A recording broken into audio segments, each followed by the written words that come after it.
Hello buddy, it's vanburman here. Welcome back to another video. Today I want to talk about something which I'm sure you're all aware of if you've clicked on this video, or if you're in any way vaguely interested.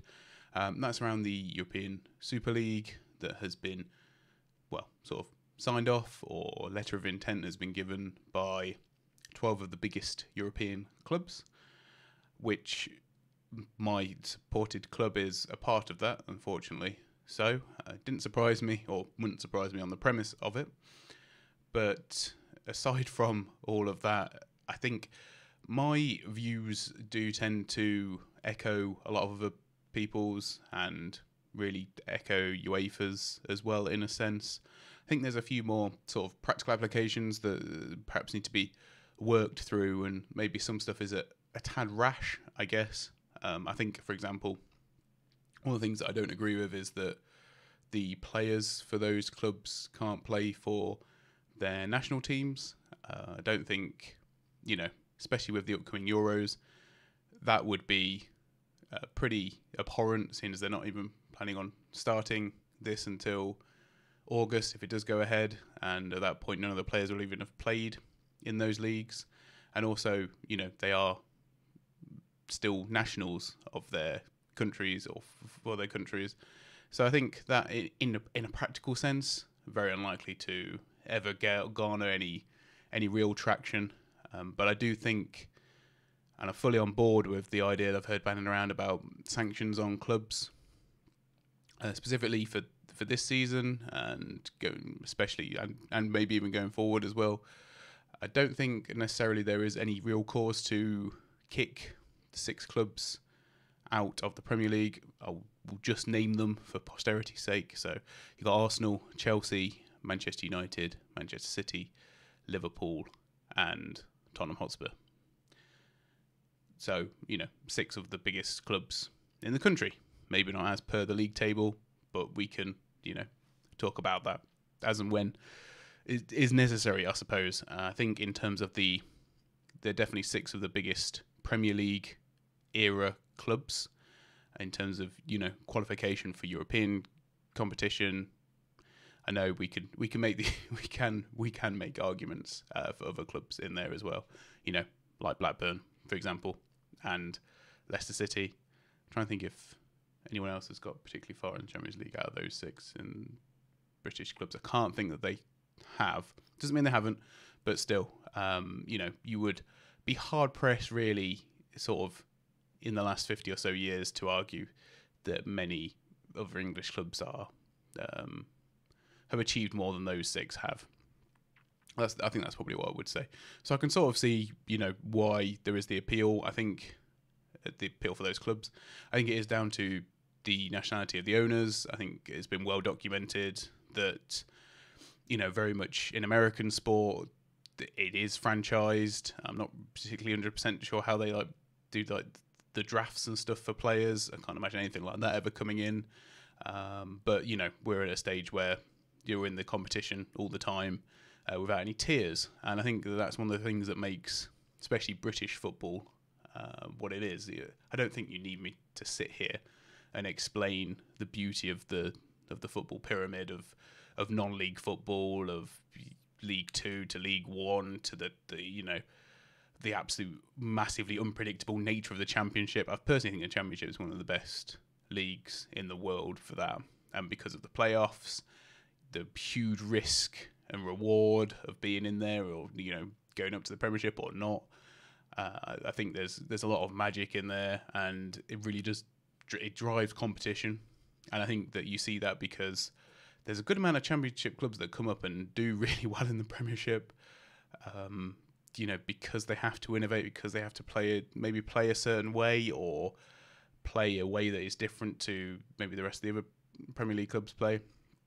I think there's lots of different nuances in there that make the British game what it is. I think the Premier League's done really well to capitalise on that, if I'm honest. You then got other issues like the domestic cups. I know that the League Cup has never really held any value in my lifetime. But the sliding degradation of the importance of the FA Cup, unfortunately, is one of the things I find most regrettable, and this just serves to further push that down on the pecking order. So without there being any risk and reward, being a founding member, guaranteed income, I see why it's alluring, but it's not competitive. In my mind, it's the whole thing of it taking it out of being a sport to being entertainment. You have to decide what you want. I think, and for me, I want the sport. I don't necessarily want the entertainment. We all have to sit through 0-0 draws occasionally. I had to sit through Arsenal versus Fulham the other day, so I didn't have to, but I chose to for the sport. So in terms of actual sanctions, what would I like to see? I don't think expulsion from the Premier League is necessarily the answer. I think there should be a point deduction.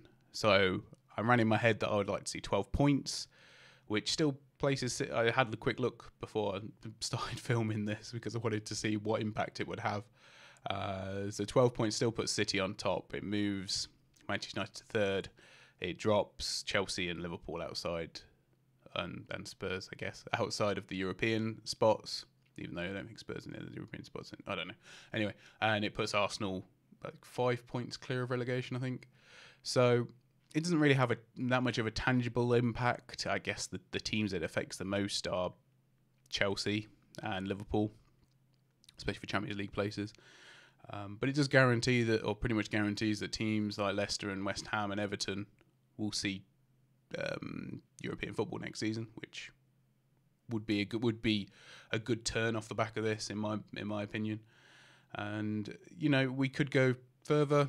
I don't know what UEFA will do. I'm not a big fan of UEFA. I should just say that there's a lot of stuff that they do not do right. There's a lot of corruption in UEFA and FIFA that really does need to be sorted out. I don't think this is the answer, by the way. I don't think replacing one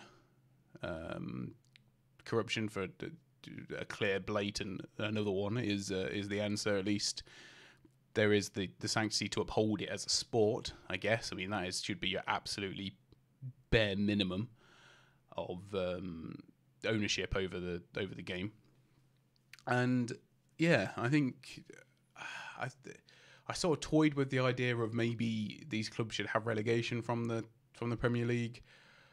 Unfortunately, you then where do you drop them? Do you drop them to the Championship? 3 of them are going to come back up, regardless. The next 3 come up the season after, and it then takes away literally the hopes and dreams of the Championship clubs in that division. I think I don't want to harp on about the Championship too much, but how many times do you see teams finish 20th one season to then go up to the Premier League via the playoffs or, automatic qualification in the Championship? Absolutely plenty of times. It is a totally unpredictable league, I think, from one year to the next. You only have to find a bit of form, usually, and that's enough to carry you. There's how many times have we seen where there's been 3 or 6 points between, say 20th and then 8th, where you're basically pretty much in a playoff position nearly. It's incredible league. I don't think I would like to see that happen. I think there could be an argument for expulsion, for relegation of maybe a couple of clubs or a club. And I think, being an Arsenal fan, it's difficult to say, but Arsenal are the furthest one down the list in the Premier League. And I think if you maybe wanted to deduct 20 points off every club, or 25 points, or even 30, that puts Arsenal in relegation. They would get relegated. And for me, it's the whole thing. I think this is the crux of it. So sorry it's taken me 9 minutes before I've got to the crux of my argument. But it absolutely spits in the face of all the history of these clubs that make them eligible for this, quote unquote, eligible for this league or eligible to be a founding member. Arsenal have never been relegated from the top flight. It's the longest standing, one of the longest standing records in English football history. They're the only club currently. They're the longest serving club in the top flight. I know before it was Aston Villa were second to that. And if you want to, Stan Kroenke pretty much, or the Arsenal board, if you want to disregard the club's history in that way, then we do not deserve to have those records, or have, I'm not saying rewrite it, but I'm saying Arsenal. Basically, I'm saying Arsenal deserve to be relegated on the back of this. Just purely speaking for my club, people will have to make differentiations of how they feel their own club maybe should be sanctioned. But you know, you want to pull a stunt like this, you should be punished. I think to the full extent that the sporting body can, and it's a big hit to the fans. I know they don't care about these historical records, but you know, that would be a way of saying, if you don't care about it, we're going to take it away. So it's a tough day. It's a sad couple of days, and it will go on for a while for football in England. I know that there's some other discussions with the other countries. I don't particularly want to touch on that. I think there's more underlying stuff with, especially with Real Madrid.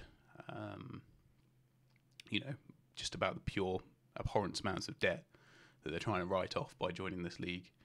I also am not a big fan of the proposed changes to the Champions League for 2024, but that's just me. It's minor at this point.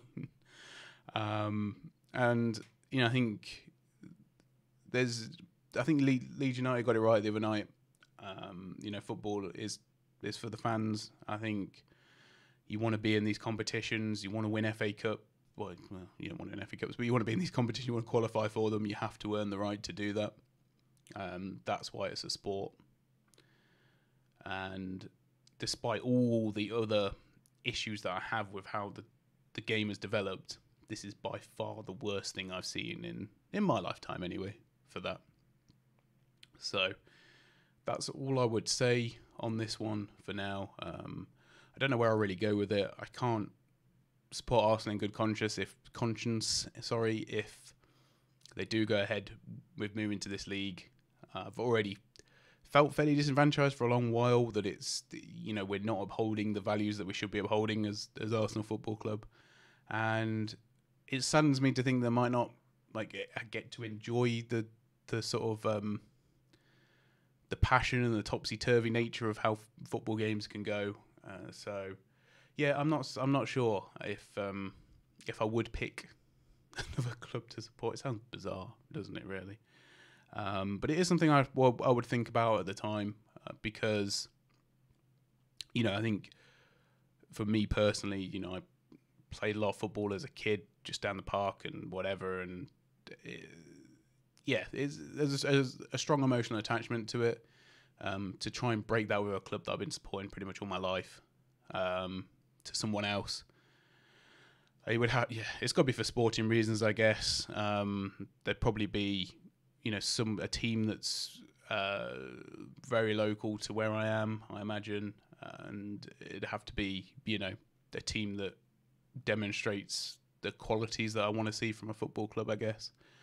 And that's not what's on show at the minute. So that's a little bit about me and about the whole thing. I hope you enjoyed it. Please let me know your comments below. I don't know how it will go. I'm interested to see it. I just wanted to give my thoughts and opinions on it because it's something that I am quite invested in. And yeah, you know, it feels, I don't know, it feels disheartening, I think is the main thing for me. And you know, I'm not even the person that's mostly affected by it, unfortunately. You know, compared to up and down the pyramid. But anyway, yeah, I'll leave it there. Thanks for watching, everybody. I know you didn't enjoy it, but hopefully it might be interesting to hear my thoughts on it. And I'll see you all very soon. Bye for now.